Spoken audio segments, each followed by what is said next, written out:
Hey guys, so I'm back with a haul, but I want to show you something homemade tool that I actually my husband helped me put this together. So I was thinking um originally I was looking to replace my glass mat that you always see these in my video. This glass mat right here. This is actually from Tonic. And it was designed prior to the Tim Holtz black mat coming out. I actually prefer a white one, not a black one, because I don't know. I just prefer the lighter color. Um, it's great and everything.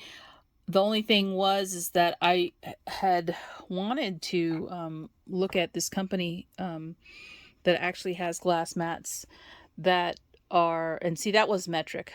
This is,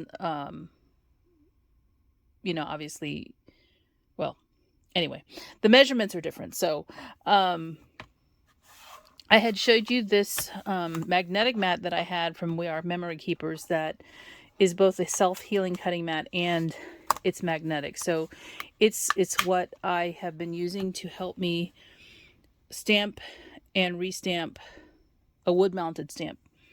So these are the corners from the Petunia Lady, and there's actually 3 stacked up on each other. They're magnetic because you can put these in your stamping tool. And you get 2 when you purchase 1 box, plus some other things that aren't magnetic. Go figure. So I purchased 2 boxes originally, and I figured out if I stack them up, your wood stamp will fit right up in the corner as long as it's a square stamp. Most wood stamps are square. I've seen some that are not, unfortunately. And so if you ever need to obviously stamp your image and restamp it again, you put your paper down, and this is just a scrap piece of paper. You put your paper down, you ink up your stamp, and you put it in that upper corner. And because you have 3 stacked up, the wood block, is at a right angle. And you can obviously, you don't want to move it around, but you can stamp this. If it's too light, you can ink your stamp again, put it back in the exact same spot, and press it down. Sorry, excuse me. If you have a Stamp-A-Majig, that's great. This is the same idea, except that this will not move on you because it's magnetic. Now, the one thing I had an issue with is that I wanted a mat that was bigger, because I have some huge stamps now. And when I say huge, I just got one today. I can show it to you. It's part of the haul. So one second, I'm gonna pull it out here. Look at this stamp. This was part of the haul that I got. This is a woodblock stamp that is like, it's just barely big enough to fit on that mat. So I wanted something bigger to use. Not to mention I do use this for cutting. So there is that. But I wanted a bigger one. And I already had this mat, which I purchased from Amazon some months ago, probably last year or sometime. And it was pretty good price. It was very cheap, because when I looked on the company's website that sells the glass mat that is magnetic, you can make it magnetic, they want $100 for it. And it is, granted, it's a large mat. It's 18 by 24, I believe. So it would have been a comparable size to the one that I have on my table, but they wanted, $100 for it plus shipping. So I asked my husband if he could help me kind of recreate a similar thing, and I just used this self-healing cutting mat that I already had. It was probably like $11-12 on Amazon, and this is by, who is it by? I have no idea. I use it all the time to help stop the glare when I'm doing my video filming. Vantage, and it's an 18 by 12 cutting mat. 18 by 12. So I went to the hardware store with him, and we picked up a piece of sheet metal that was 18 by 24. And he has all the tools to cut sheet metal. Now, when I say sheet metal, it's steel that is underneath this cutting mat. You would be able to see through it normally, but because the steel is underneath, um, you can no longer see through the whole thing. So it, you know, you don't need to see through it now, but that's why it looks gray to you, because there's a piece of steel right underneath it. And there are feet. So he attached the two pieces together, the sheet metal to the cutting mat, using some spray adhesive. And after he cut it down, because he had to cut the sides a little bit. I didn't want it going edge to edge because I didn't want to cut myself on the sheet metal. So I had him cut it down a little bit smaller. So where the grid ends is where that sheet metal ends. And the same thing on the other side of the cutting mat. And then I attached these sticky feet that I got off of Amazon also. There's 100 rubber silicone bumpers here. Because sometimes you just need feet for stuff. There's a whole bunch of those stuck to the bottom of this to kind of raise it off my glass mat, and to make sure that if I'm pressing down, the sheet metal doesn't bow. So there you got an even, surface here to press down on. So now, and I have not tried this, you would basically, I have this huge mat, which is, 18 by 24, no, 18 by 12, where I can take a piece of paper and pretty much, staying inside the grid lines. If this were a clean piece of paper, put this down and do the same thing. Put this in, put the stamp in the same position it was in before. Now, this is a huge stamp. What I plan to do is buy some more of these so that I can, make another corner here so we can go right back into the same spot. Because you can't just use a regular bar magnet, because the bar magnet is not thick enough. I'm grabbing one. The bar magnet is not thick enough, and so your stamp will not, obviously, it won't bump up against this, because it's actually, the red rubber is thicker than the actual bar magnet. So you would need another corner, something like this. But I find that this solution has worked for me if I needed to re-ink the stamp and get a better impression on the paper. And for something this large, you're bound to have some gaps. So it's good to have something that you can be ensured that you can go back into the same spot again. Now, there's a tool that I saw, and Cynthia, you've been enabling me enough as it is. I'm just kidding. It's kind of fun, but whatever. And there is a tool that she showed on her Instagram, and Cynthia is RN Jetta, if you don't follow her on Instagram. There's this tool that she showed. This is it. It's called a Stampograph. I was not a stamper at the time that these came out, and whoever made the Another Fine Product by Mostly Animals Corp. What does this have to do with stamping? It's kind of weird, right? Well, this works great for smaller stamps like this one, because it fits, and it's the same concept, right? It's not magnetic, but you've got this huge acrylic block right here, like this L shape, and you just basically take your stamp and butt it up into the corner and press it down onto the paper. So you'd have a piece of paper here. And you'd want to tape your paper down.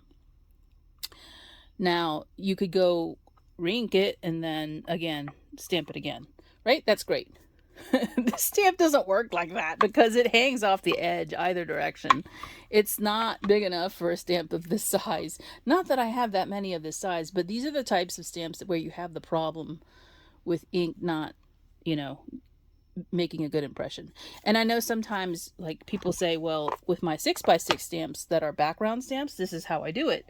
I turn the stamp upside down and I take the paper and put it down. Well, you can still move that paper around.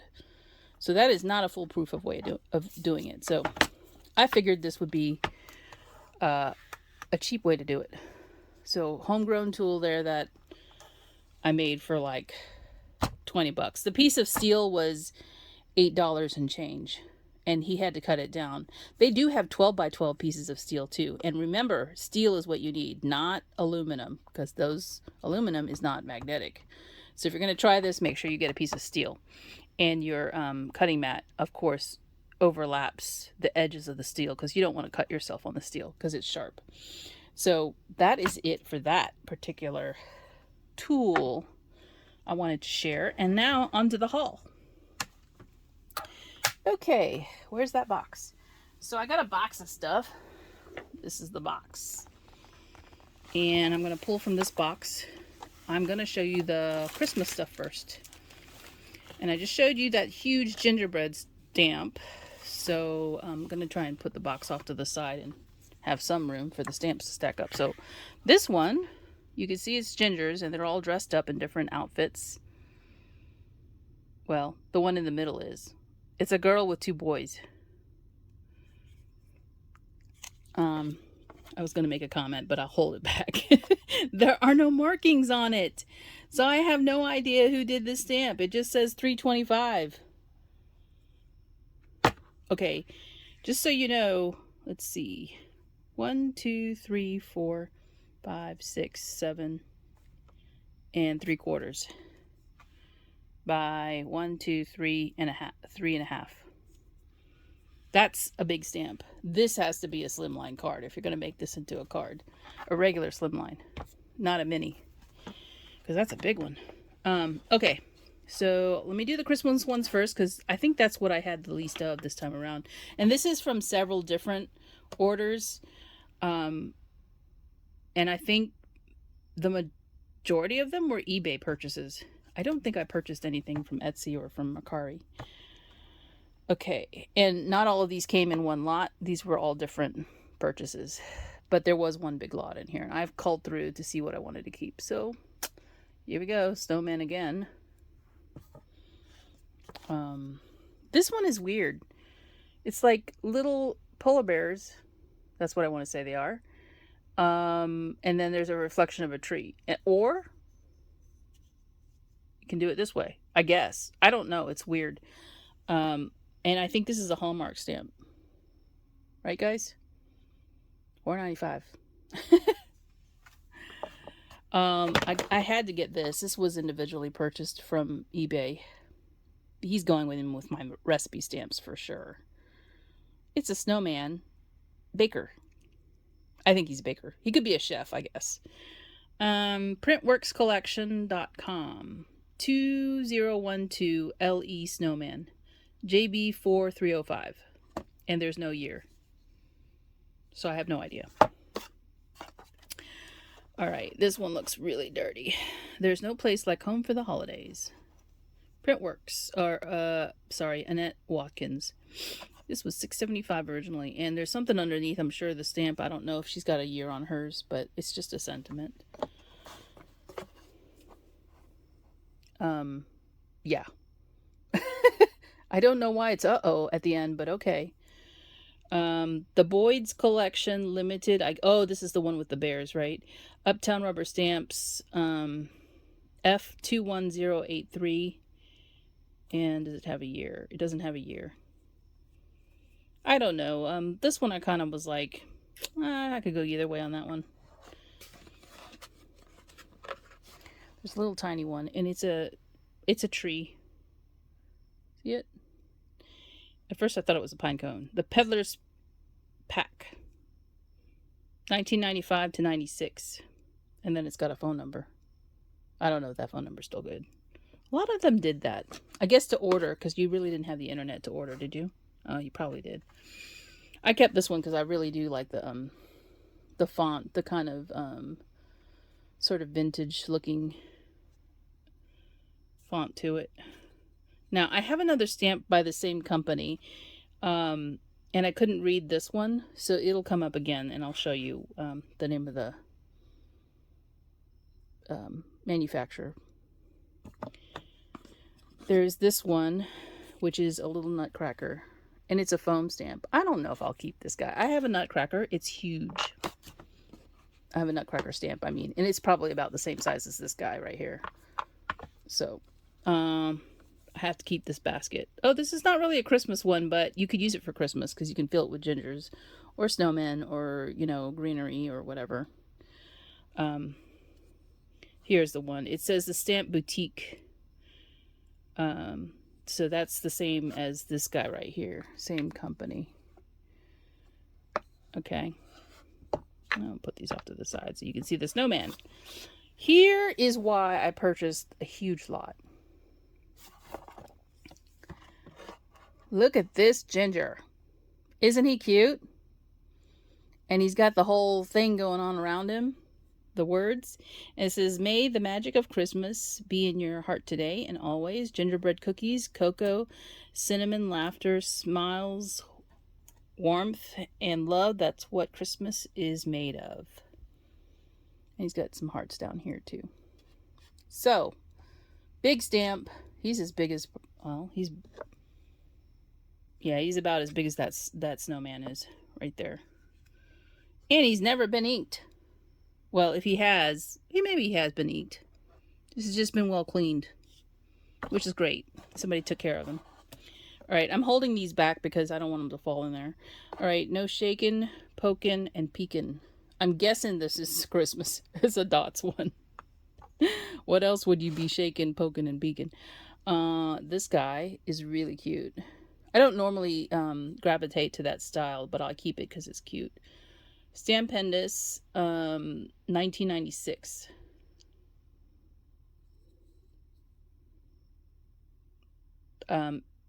TQ004, Eric, Bear Tidings of Joy.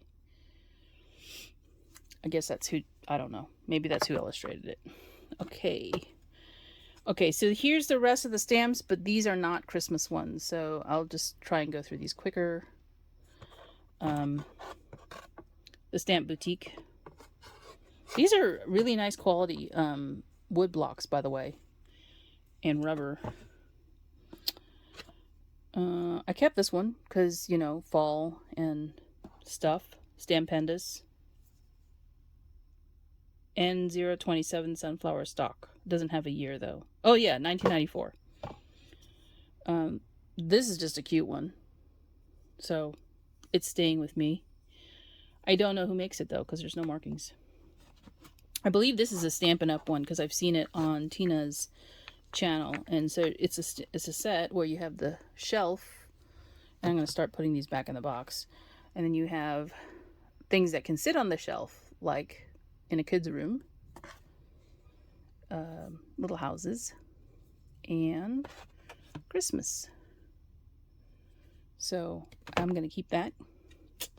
These little dashes and little squiggles.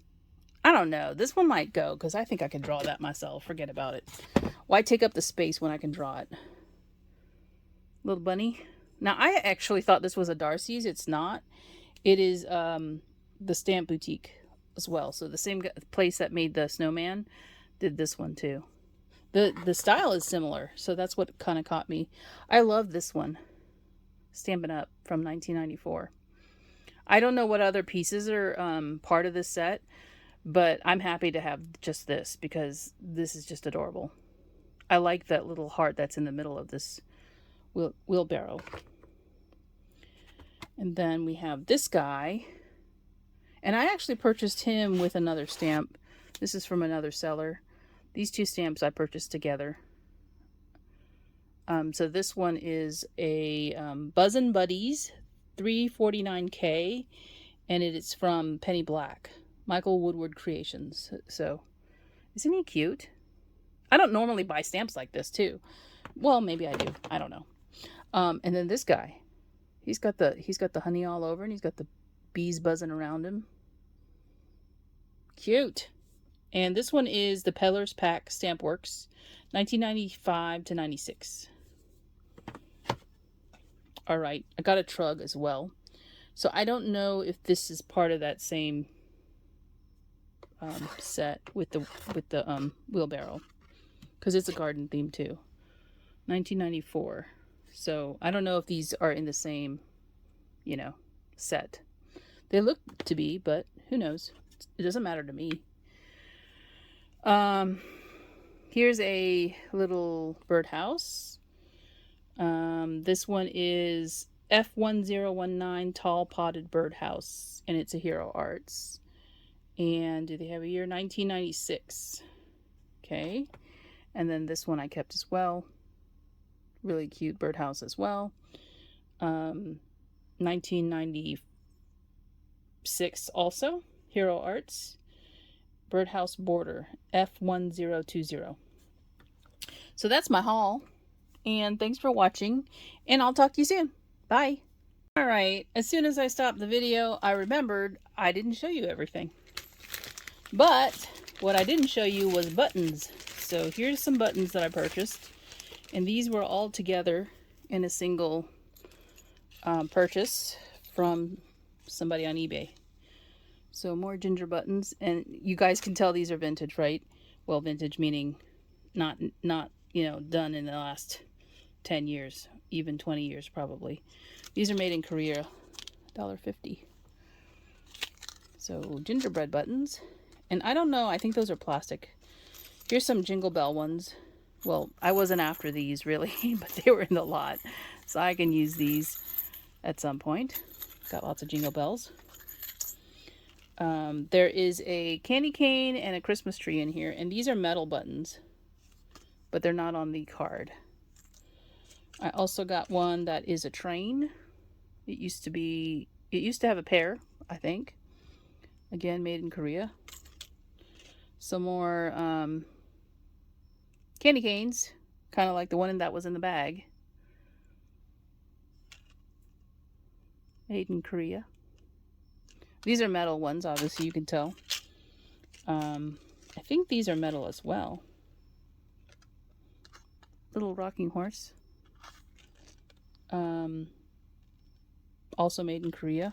I don't know how old these are. Here's some more candy canes, but they have little bows on them. So a little bit different from the ones I showed you.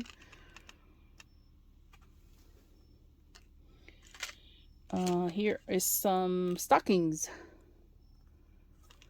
Okay, now I'm going to show you what I was really after in the lot, and you're probably going to laugh, but Santa heads. These are Heartfelt Holidays from Streamline. They are plastic buttons, but they are designed by Diana Markham. So you're probably asking, why are you getting all these buttons? Well, partly because, you know, I'm a crafter, so buttons are a thing. But I have bought a lot of the fabric because I want to make something, and I kind of want some buttons that go with the fabric. So these are Santa heads. I don't have these yet. And I'm gonna, if I use these, I'm gonna have to create a mold. A silicone mold. And my husband is gonna help me, even though he might not know that. He is. Because he knows how to do all that stuff, since he's a sculptor. Hand painted. Heartfelt Holidays again. This is another Diana Markham one. These are mittens. Look how cute they are. And these are thick. Look how thick these buttons are. So if I'm going to mold them, I'm going to try and do them, you know, just as deep. And these have a shank in the back. And obviously I'm not going to be making buttons that you have a shank for. I'll just glue them down because these are just too cute. Maybe I'll do them ceramic. I don't know. So these again are one of Diana Markham's designs. So they're cute mittens with little hearts in there, and then they're green stripes. That is my haul now. And thanks for watching, and I'll talk to you soon. Bye.